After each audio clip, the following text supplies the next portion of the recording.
Hi friends, I'm Amy and this is A-Star Reads, and it's another Sunday Sum Up. And I'm excited to tell you what I read this last week and how my October went. It went really well, actually, for me, considering what life has been like lately. I finished 5 books, and one of those I squeaked in right at the last minute here this weekend. So I am happy about that. I am also going to be doing Magda Spins in this video, and I will be talking about my plans for Believathon for the month of November. I think that's it, so let's get on to the first book. All right, so it is the 27th of October. Wow, it's the 27th. Okay. This month's almost over. And I have finished my 4th book for the month. A nice big one. This is Cress by Marissa Meyer, and this is the 3rd book in the Lunar Chronicles. And so I'm not gonna be able to tell you too much about this because I don't want to spoil anything, but I can tell you how I feel and I can give you a little bit of background. This series, the Lunar Chronicles, is a group of retellings. So like the first one, Cinder, is a retelling of Cinderella. Then you've got Red Riding Hood for Scarlet. This one, Cress, is a retelling of Rapunzel. And you can see she's got the long hair. So we've got Cress as a character that we're getting to know in this new book, along with all the characters that we've already met and are bringing along within the story through the previous 2 books. The general idea of this story is that we have the Earthens that are on Earth, and you've got the Lunars that live on the moon. So the Lunars were initially Earthens like many, many years before, and they have changed quite a bit, and they have these powers. They have these powers that are able to basically control electronic waves, people's, I forget what they're called, some kind of electric waves, and they can control humans, which makes them very scary for Earthens, and Earthens don't trust Lunars. But Earthens have their own problem going on. Not only are they afraid of the Lunars, and the Lunars are kind of threatening them, but they also have this pandemic that's going on called leishmaniasis, and this pandemic has been killing many, many Earthens. It's just all around a bad time. So we have this group of unlikely heroes that are coming together to help with, hopefully, with the leishmaniasis issue, with the lunar issue. At this point, I can't tell you much more because I don't want to give anything away. But it's a really fun sci-fi series. It's YA sci-fi. It's just very action-packed, exciting, and the characters are cute and fun and interesting, and we get a lot of them. So you start getting more and more point of views as the story goes on. So I do have to say that of the 3 books I've read so far, this is actually my least favorite, and it's not that I don't like it. I'm probably going to give it a 4 stars. Like I was wavering between a 3.75 and a 4. There were a lot of parts of this that weren't quite as exciting for me. I really enjoyed the 2nd book, which had a lot of action, and I was a big fan of that. And this one does have some really amazing action, but it's few and far between, to be honest. There's just a lot of preparation in this book. So I think it's great because it's actually setting you up for the big finale, Winter, the 4th book. So that's awesome. But it feels like a middle book. There were scenes in this, though, that were very, very impactful. So I did cry at one point, maybe more than once, to be honest. But there were a few scenes in here that were so good that even though overall I was thinking, man, I kind of feel 3.75 for this one, I would definitely bump it up to a 4 because of those scenes. Then the ending was great. Overall, it was a really, really good book, a great addition to the whole series, and I am so looking forward to the 4th book because I know that it's gonna be wild. It's just gonna be a big thing. It's been so much fun to read this series, and it's been even better because I've had a whole group of people to read it with. So if you haven't joined the Lunaralong, come join us, or come watch the live show that we're gonna have about Cress on November 7th, which is coming up. Coming up, and we will be talking about this with spoilers. So if you have a lot you want to contribute that we can't talk about here because I don't want to do spoilers, come to our live show and we will talk about those things. As far as my bingo board goes, I'm going to make this work for something. I have determined to try and make every book that I read this month work for my bingo board. So in this case, I'm actually going to use dystopian post-apocalyptic, and hear me out because it is post-apocalyptic in a sense because this is after World War IV, I think, or something along those lines. I can't remember what it was called. We learned about the 4th World War in the 1st book. It's quite a number of years after that. And then we're also in sort of a dystopian world because, for one, we're dealing with the pandemic. Lots of people are dying because of this pandemic. So it's changing the face of the earth. And also, if you think about the moon, that's very dystopian as well, because a lot of people went to the moon and they have changed. The moon has changed, and the relationship with the people on the earth has changed because of whatever situation they got put in, or the life that they live on the moon. There's a lot of ways that I can argue for this being a dystopian and post-apocalyptic. So I really want to make it work. I want to keep ticking those things off my bingo board, and so I'm going to.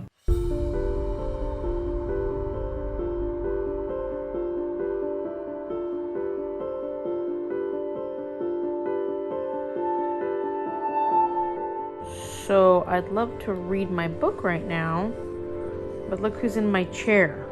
Hey, what are you doing in my chair? Isaac, what are you doing in my chair, huh? What are you guys doing? In my chair. Jerks. Well, I got my chair back. Just barely.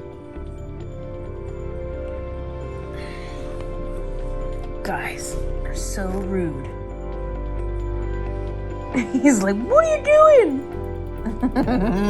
It's been a long week, so we decided to get some drinks because we are needing it. Mine is very, very strong. As I mentioned in one of my community posts, I'm not going to be doing a TBR this upcoming November, and that's for a few reasons. For one, I didn't get as many books on my TBR done as I wanted to last month, and I've just been feeling really overwhelmed with school, which is fine because school is my priority right now. But I would like to get some books that I haven't read that I need to read done in November. Like read some of the things I need to read for secret TBRs next year.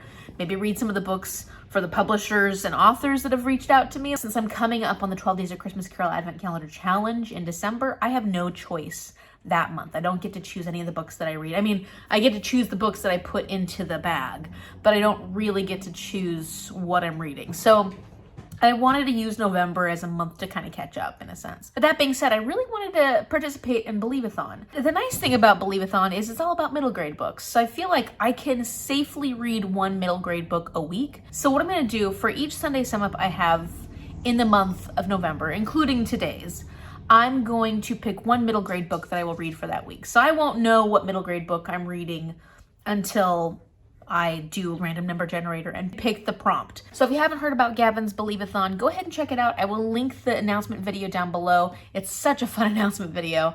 And there are 30 prompts possible. So what I'm gonna do, and I did buy the compendium, but I'm actually saving this for when I teach because I think it would be fun to host a Believathon within my class at some point. I'm not gonna cut out the cards at this point, but I will use a random number generator to pick one of the 30 cards. So today you'll know the first book that I'll be reading for Believathon in the first week of November, and hopefully I can stick to one a week. So next week you'll hear about the second book that I picked based off the prompts. So let's do a random number generator and see what my first prompt is. I landed on 11. Let's see what that is. So you got the cards, which you can cut out, but also they have a section with all the prompts and it has the numbers on them. And so number 11 is a release before 2021. It says, winds of time to cast you out, a relic will save you, there is no doubt. Well, a relic, I don't know if just before 2021 is considered a relic. But I can easily do this. Basically, I can pick whatever I want of all the books that I have, because I don't think I may have a couple that came out in 2021, but most of the books that I have came out before 2021. The book that I'm choosing for this one actually was written in 1952, so it is a relic, and I'm picking it up from the library. It's called The Borrowers, and this is by Mary Norton. And the reason that I chose this one is because for the Book Covered Book Club this month, the theme is books with clocks on the cover. And so this book actually does have a little teeny clock on the cover in the image. You can see it, like the bottom half of it. But also the characters' names, they're the clock family. They're called the Clocks. And it's only 180 pages. So I think this is going to be a great way to start the month with a Believathon. Reading a classic middle grade about this little family of like small teeny people. They live beneath the kitchen floor of this big house, and they're called the borrowers because anything that they need, they borrow from the humans of the house that they live in. So I can't quite remember why I ended up putting this on my TBR to begin with. I put it on there in July of 2020. Maybe I saw a review or something, but it sounds really cute and it sounds fun. and it's a relic. Another thing I'd also like to film, because even though I'm not doing my TBR, Magda still wants to do hers. I'm going to do her rolls, and I'm going to share them with you because it's always fun to get a little bit of gameplay, and you can see what prompts Magda's going to have to fulfill, and hopefully she will put in the comment section down below what books she'll read for each prompt. Okay, so now it is time to roll Magda Spins, and she is in trouble if she lands on a 2, and there's a good chance if she lands on 1, 3, or 10 twice, she'll have extra books as well. So last time she was stuck on the stop sign and she could not get off. So we'll see if we have the same problem this time around. I need to be able to roll a 6 through 10 for her to be able to pass. So fingers crossed. Spin number 1. 8. Okay, you're passing. Well, that was kind of a weak spin, but it was still a spin. So starting on 10, Magda, that means if we roll 10 again, you're getting an extra spin. So let's see where this goes. 1, 2, 3, 4, 5, 6, 7, 8, 9, 10. Book card! We'll see what Magda gets, especially now that I've put in some new book card prompts.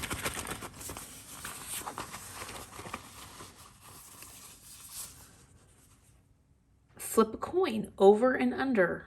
Here's my coin. This says smooth sailings, that's heads, and tail is rough seas. So if I remember correctly, when I was thinking up this prompt, I was thinking books that were over a certain average rating on Goodreads or under a certain average rating on Goodreads. If the book has an average rating of 3.5 and over, that will be heads.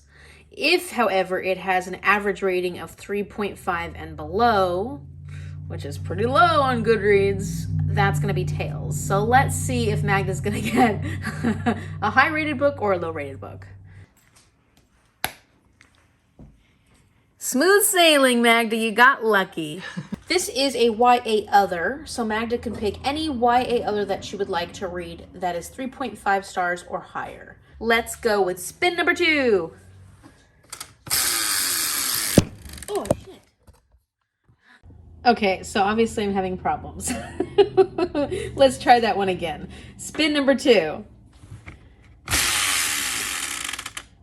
8. Okay. How are you with 8? Magda, you are fine with 8. So far, no extra spins. Let's see. 1, 2. We're stuck here. So we'll go 1 through 5 to go this way, 6 through 10 to go that way. 10. So we're going this direction. So we had 1, 2, 3, 4, 5, 6, 7, 8, 9, 10. Buy a new book. Okay, so that was a romance, Magda. Buy a new book. So it's basically my choice. My choice romance, whatever book you want to buy. Editing Amy here, and I just realized that that was supposed to go 8 spots, not 10. And so basically every other move after this is screwed up. And I can't go back and fix it now. It's too late. I've got to get this video up tomorrow. So here's what I'm going to do, Magda.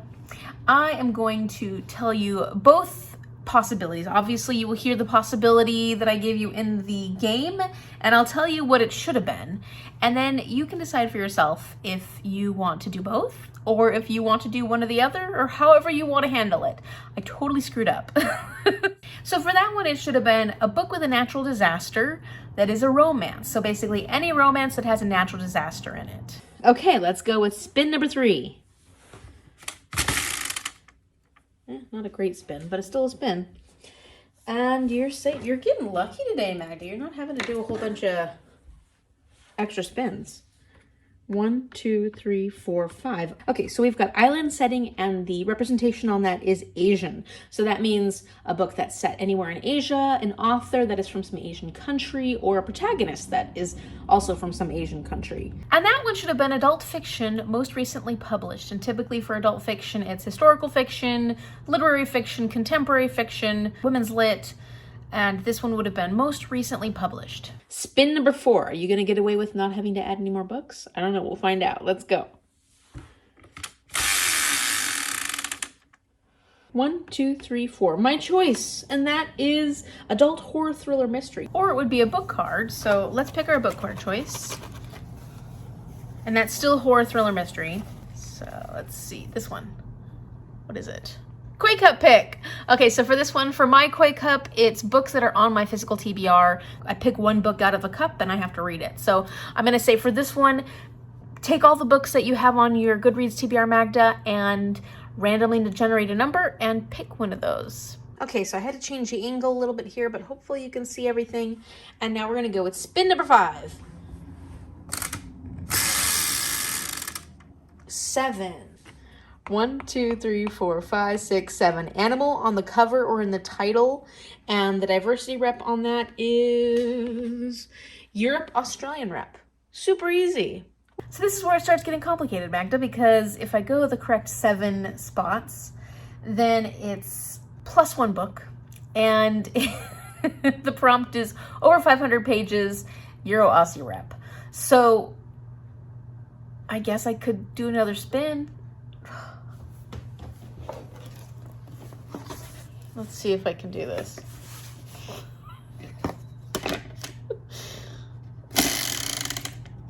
Eight. Okay. 1, 2, 3, 4, 5, 6, 7, 8. Reread a romance. All right, that's not bad. Reread a romance, Magda. Romance you've read before and hopefully that you loved. And I think we're safe with 8. I'll double check. And I'm looking at your tallies and you're safe with 8. So complicated. But I say do whatever you want. These are all your options, but I'm looking forward to hearing what you choose. Sorry I screwed that up so poorly. I didn't realize it at all until I was editing this. So I really wanted to share some of the bookish things I got with you this week. So for one, I got this cute little shirt that says books. My friend Marissa sent me a message on Instagram showing me this shirt from this company called Piper and Ivy. And I was like, don't show that to me. And then a few minutes later, I messaged her back and I was like, yeah, I just bought it. So I think it's really cute and really fun because I haven't been able to do too much Halloween themed things this month. It's been busy. I've been reading a few scary books, so that's nice, but just really haven't been able to do much, and I don't know if I'll get to go to any Halloween parties. I've been invited to one tomorrow night, and I'm just not sure I'm gonna make it out. So, you know, I'll just wear my cute little shirt, feel Halloweeny. The other thing is that my friend Shell sent my mom and I our birthday gifts from this year. Our birthdays are in January and February, but you know, life gets ahead of us. So I actually was doing a switcheroo with Shell. We both have Assassin's Quest, but I want this Bantam copy. I know that it's a little well loved, but I've been collecting these particular versions and she had it. And then I gave her my newer cover version of Assassin's Quest because she doesn't care which one she has. So we did a switcheroo, and then also she sent us birthday gifts. And one of the things that I got from her, aside from this cute little card that is basically what happened in the year 1983, and which is the year of my birth, and then it tells you a whole bunch of things that went on during 1983. Oh, reading Rainbow! Butterflies in the sky, I can go twice as high. Take a look, it's in a book, a reading rainbow. I love that show. TV series MASH ended on the year that I was born, and musical Annie is performed for the last time at the Uris Theater. Fun fact, Annie, the movie, was one of my favorite movies growing up. It was one of those movies that we had on repeat. You know how kids always like to watch the same video over and over and over and over again? That was me with Annie. So I watched that one so many times. I know all the songs, or at least most of them. Oh, kids go crazy over Cabbage Patch Kids dolls. I mean, obviously those were a little older than me, but I do remember liking Cabbage Patch dolls as a kid. So anyways, that's fun. The bookish thing that actually came in there was these bookmarked by, I don't know, is that Olina? I don't know how to pronounce that. But I got these bookmarks and they are of Jane Austen stories. So one is from Emma and one is from Pride and Prejudice. It's really cute because I took out bookmark shaped pieces of paper from the actual story and then laminated it. So I've got little pieces of Jane Austen with me whenever I read, which is wonderful because this whole year I've been reading all Jane Austen or retellings of Jane Austen. So this is a perfect gift. So thank you, Shell. I absolutely love any kind of bookish gifts. So this was wonderful. I just finished The Golden Compass by Philip Pullman, And wow, there's some really toxic relationships in this book, and I can't imagine that it's middle grade. I'm just like, is this middle grade? Some really interesting family dynamics, I will tell you. Anyways, The Golden Compass is the first in the Dark Materials series, and that is written by Philip Pullman, and it's a fantasy series, which, yeah, I can't tell if it's YA, middle grade, or adult. I would say it's not middle grade, just because some of the actual battle scenes are really graphic, even more graphic than some of the adult battle scenes I've read in fantasies recently, but I'm not complaining about it. It's just those moments were surprising. And then the strange toxic relationships and family dynamics, I was like, wow, this is maybe more true to real life than I want from a middle grade.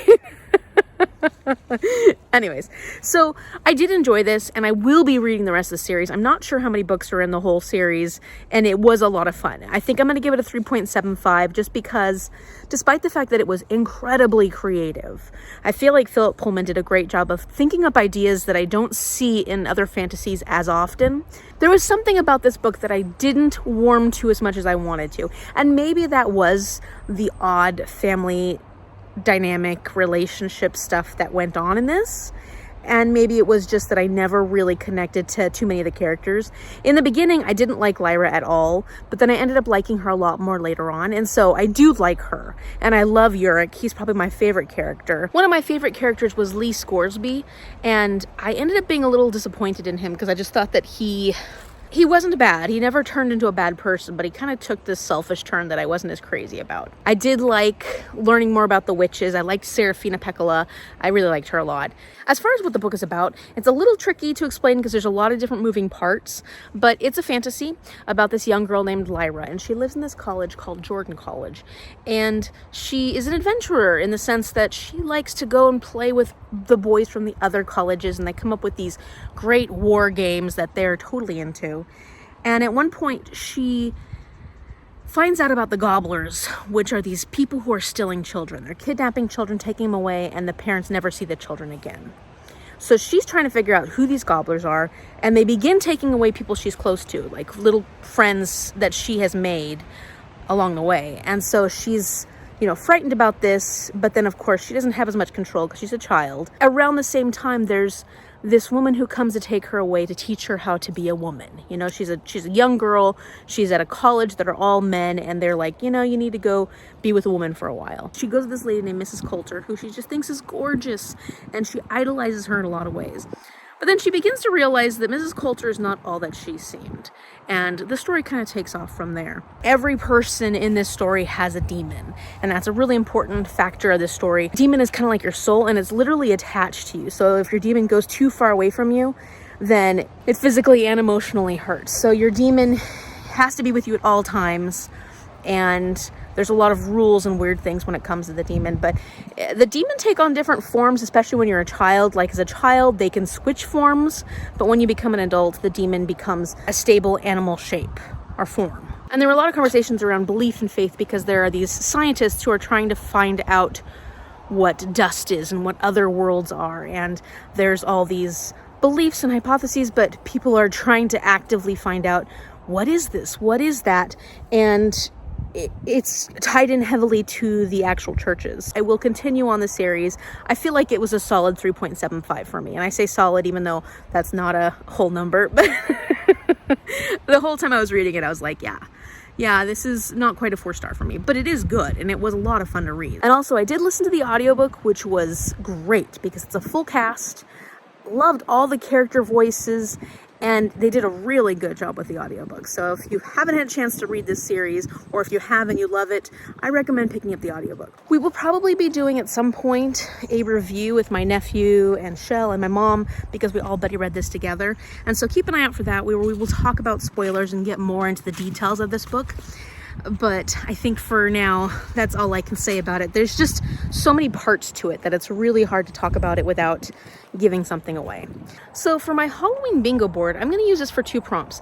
And you may not agree with me on the second one. However, I think I can fight for this one.